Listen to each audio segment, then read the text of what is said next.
Hello, എല്ലാവർക്കും നമസ്കാരം.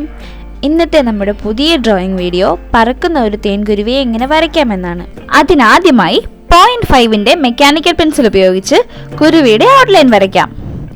കുരുവിയുടെ കൊക്കുകളിൽ നിന്നും വരച്ചു തുടങ്ങാം. തേൻകുരുവിയുടെ ചുണ്ടുകൾ നീണ്ടു നിൽക്കുന്നവയാണെന്ന് അറിയാമല്ലോ, അതിനാൽ അത് നീട്ടി വരയ്ക്കുക. ഇനി കുരുവിയുടെ തലയുടെ ഭാഗവും കണ്ണും ചിറകുകളും ചിറകിലെ തൂവലുകളുടെയും ഔട്ട്ലൈൻ വരയ്ക്കാം.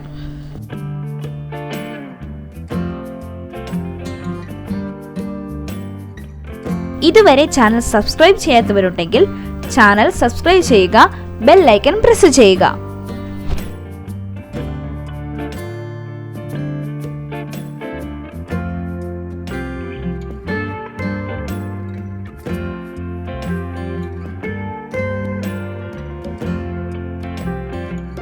നമ്മുടെ തേൻകുരുവിയുടെ ഔട്ട്ലൈൻ ഫിനിഷ് ആയിട്ടുണ്ട്. ഇനി തേൻകുരുവിക്ക് കളർ നൽകാം.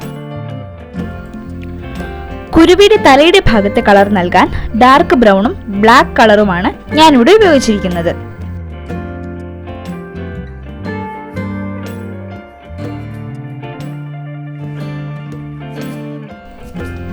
വീഡിയോയിൽ കാണുന്നത് പോലെ വൈറ്റ് പോർഷൻ നൽകുന്നത് ചിത്രത്തിനൊരു ഒറിജിനാലിറ്റി ഫീൽ ചെയ്യാൻ സഹായിക്കും.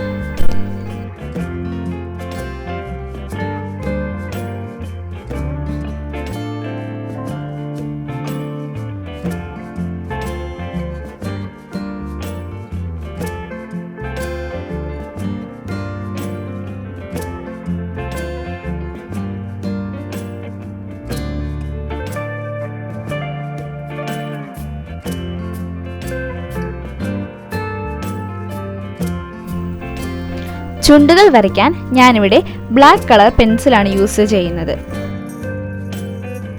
ചുണ്ടുകൾ വരയ്ക്കുമ്പോൾ ഹൈലൈറ്റ് ഇടാൻ മറക്കരുത്.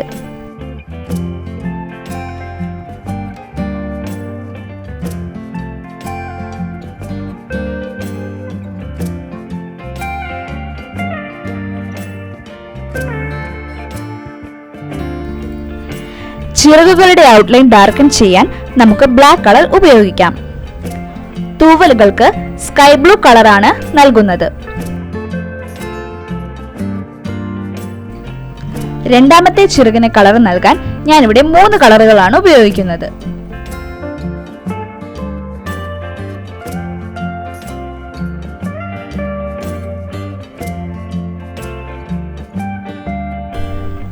തൂവലുകൾക്ക് സ്കൈ ബ്ലൂ കളറും ശരീരത്തിനോട് ചേർന്ന് വരുന്ന ചിറകിന് ബ്രൗൺ കളറും മുകളിലേക്ക് ബ്ലാക്ക് കളർ ഷെയ്ഡും നൽകാം.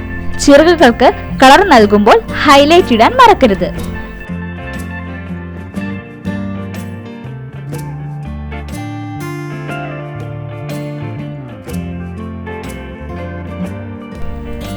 തേൻകുരുവിയുടെ ശരീരത്തിനും ചിറകുകൾക്ക് നൽകിയ സ്കൈ ബ്ലൂ കളർ തന്നെ നൽകുക.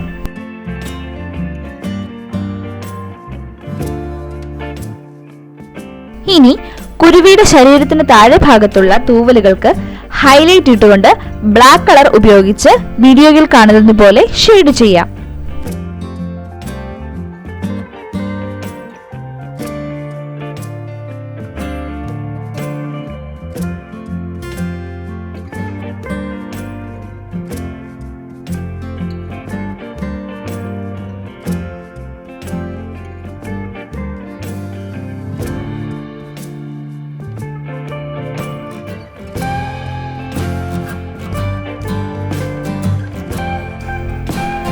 ചിത്രത്തിന്റെ അവസാന മിനുക്കുപണികളിലേക്ക് പോകാം. കുരുവിയുടെ കണ്ണിന് താഴെയായി കുറച്ച് ബ്ലാക്ക് സ്പോട്ടുകൾ നൽകാം. ചിറകിന് താഴെയുള്ള ഭാഗത്ത് ഗ്രീൻ കളർ പെൻസിൽ ഉപയോഗിച്ച് ഒന്ന് ഡാർക്കൻ ചെയ്തോളൂ. തൂവലുകളുടെ ഭംഗിക്കായി ചെറുതായി ഗ്രീൻ കളർ കൂടി നൽകാം. ഇനിയുള്ള വീഡിയോകൾ കാണുന്നതിനായി ഈ ചാനൽ സബ്സ്ക്രൈബ് ചെയ്ത് ബെൽ ഐക്കൺ പ്രസ് ചെയ്യുക. വീഡിയോ ഇഷ്ടമായാൽ ലൈക്കും കമന്റും നൽകുക, ഫ്രണ്ട്സിന് ഷെയർ ചെയ്യുക.